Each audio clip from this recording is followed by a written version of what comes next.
కూటమి ప్రభుత్వం చేసేది గోరంత, చెప్పేది చూస్తే కొండంత. విశాఖ మెట్రో రైల్ ప్రాజెక్టుకు నిధులు ఎక్కడి నుంచి వస్తాయో తెలియకుండా కేంద్ర ప్రభుత్వం డిపిఆర్కు ఆమోదం చెప్పకుండానే గ్రాఫిక్ జిమ్మిక్కులు చూపించింది. ప్రజలను మభ్యపెట్టేందుకు జూలై 25న టెండర్లకు పిలిచింది. ఫస్ట్ ఫేజ్లో 46.23 కిలోమీటర్ల మేర మెట్రో రైల్ ప్రాజెక్టుకు 6,250 కోట్లతో టెండర్లకు ఆహ్వానించింది.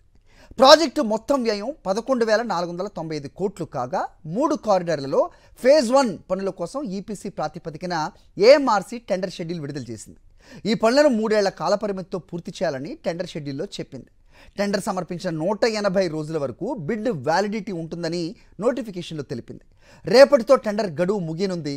ఒక్కటంటే ఒక్క సంస్థ కూడా ఈ టెండర్లో పాల్గొనేందుకు సాహసించలేదు. దీంతో సర్కార్కి షాక్ తగిలినట్లయింది. ఇదే అంశంపై అప్డేట్స్ మా కరెస్పాండెంట్ నాయుడు అడిగి తెలుసుకుందాం. నాయుడు చెప్పండి, సో గ్రాఫిక్ జిమ్ములు నమ్మే రోజులు పోయాయి అనుకోవచ్చా?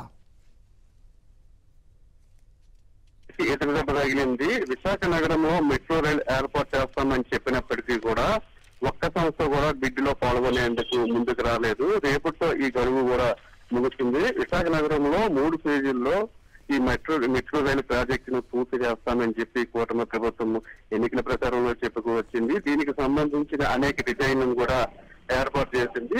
దీనికి సంబంధించిన గడువు కూడా రేపటితోనే పూర్తిగా ఉంది. మొత్తంగా సుమారు 12,000 కోట్ల రూపాయలతో 3 ఫేజీల్లో ఈ ప్రాజెక్టును పూర్తి చేస్తామని చెప్పి ఇప్పటికే కూడా ప్రకటించడం జరిగింది. అయితే మొదటి విడతలో సుమారు 6,000 కోట్ల రూపాయలతో ఈ ప్రాజెక్టును 45 కిలోమీటర్ల మేర నిర్మించడానికి ఇప్పటికే టెండర్లు కూడా ఇప్పటికే బిడ్లు కూడా ఆహ్వానించింది. అయితే ఇప్పటి వరకు కూడా రేపటితో సమయం ముగుస్తున్నప్పటికీ కూడా ఒక్క సంస్థ కూడా బిడ్ దాఖలు చేయడానికి ముందుకు రాలేదు. దీంతో అక్టోబర్ 7వ తేదీ వరకు కూడా మరొకసారి ఈ దరఖాస్తుల గడువును కూడా పెంచడం జరిగింది. అయితే ఈ సంస్థలన్నీ ఎవరైతే ఈ సంస్థలు ఉన్నాయో ఈ సంస్థలన్నీ కూడా బిడ్ దాఖలు చేసేందుకు ఒకరి కూడా ముందుకు రాకపోవడానికి గల కారణం కూటమి ప్రభుత్వము ఇచ్చిన హామీలన్నీ ఏది నిలబెట్టుకోకపోవడం, గ్రాఫిక్స్ తో ప్రజల్ని మాయ చేసే ప్రయత్నం కూడా చేస్తుంది. కాబట్టి ఇది వ్యయంతో కూడుకున్నది. దీనివల్ల ప్రభుత్వం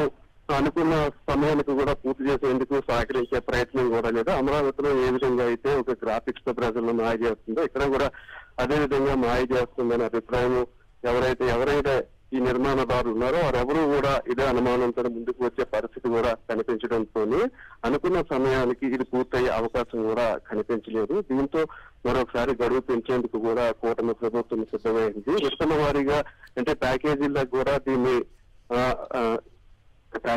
కూడా దీన్ని విభజించి కాంట్రాక్టులు అప్పచెప్తాము, అలాగే బిడ్లు దాఖలు చేయండి అని చెప్పి అనేక సంస్థలతో సంప్రదింపులు జరిపినప్పటికీ కూడా ఏ ఒక్క సంస్థ కూడా ముందుకు రాకపోవడంతో మరొకసారి అక్టోబర్ 7వ తేదీ వరకు కూడా సమయాన్ని